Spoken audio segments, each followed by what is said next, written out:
day, Nationalians. I am Yuri Loreño. I am Kayla Kionza. And I am Francesca Sarmiento, The STS Power Pop host.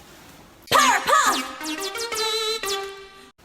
Here is some of STS-specific issues. Information age, Biodiversity, Nanotechnology, climate change, and general modified organisms.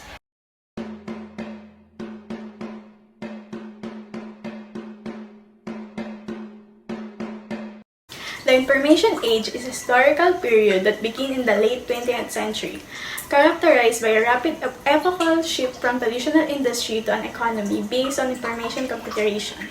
Before the rise of computer information was disseminated using printout materials.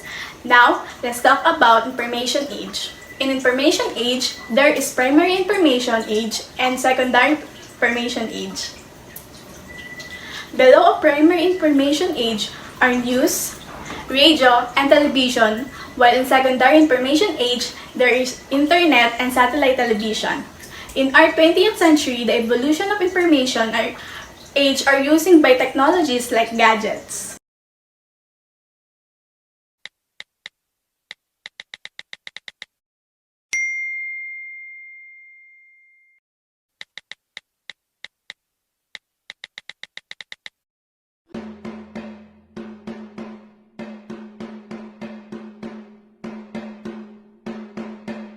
Biodiversity is all the different kinds of life you find in one area. The variety of animals, plants, and fungi, and even microorganisms like bacteria that make up our natural world. Each of these and species and other organisms work together in ecosystem like an intricate web to maintain balance and support life. Biodiversity supports everything in nature that we need to survive: food, clean water, medicine, and shelter. Scientists have estimated that there are around 8.7 million species of plants and animals in existence. However, only around 1.2 million species have been identified and described so far, most of which are insects. This means that millions of other organisms remain a complete mystery. Ecosystem can also contain species too small to see with the naked eye. Looking at samples of soil or water through a microscope reveals an entire world of bacteria and other tiny organisms.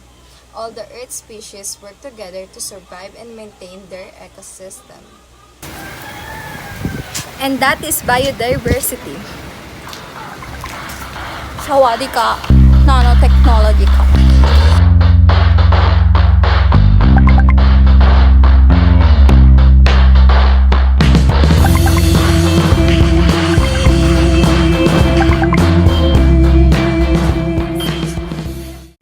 Now, let's talk about nanotechnology. Nano means very small.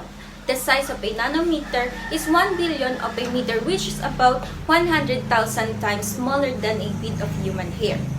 Making new things at this incredible small scale is called nanotechnology, and it's one of the most exciting and the fast-moving areas of science today. They said nanotechnology will help us especially in any gadget. Nanotechnology is helping to considerably improve, even revolutionize many technology and industry sectors. Information technology, homeland security, medicine, transportation, energy, food safety, and environmental science, among many others. And that is nanotechnology.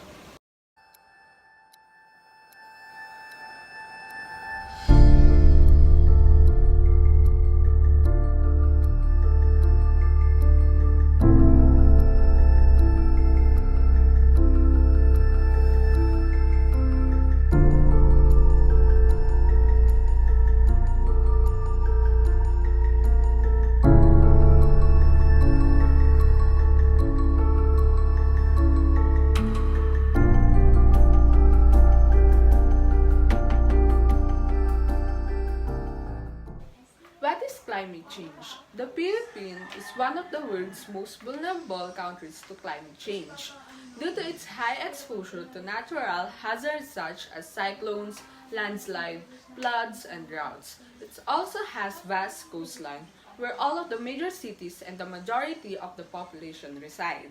In the Philippines, more than half of greenhouse gas emission come from the energy sector, followed by agriculture, industrial, processes, waste, and land use change and forestry. A rich yet increasingly depleted natural and marine resources base supports livelihoods through fisheries, agriculture, forestry, energy, mining, and tourism.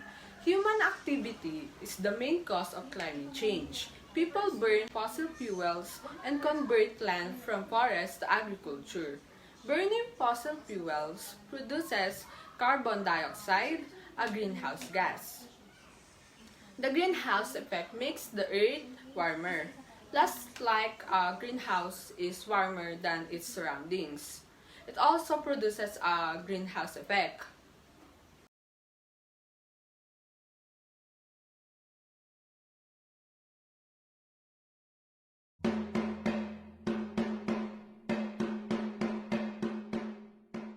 A genetically modified organism, or GMO, is an animal, plant, or bacterium whose DNA has been changed by genetic engineering. Humans have utilized breeding strategies to change creatures for thousands of years. Over millennia, corn, livestock, and even dogs have been carefully selected to have particular desired features. The process of modifying an organism's genetic composition is known as genetic modification.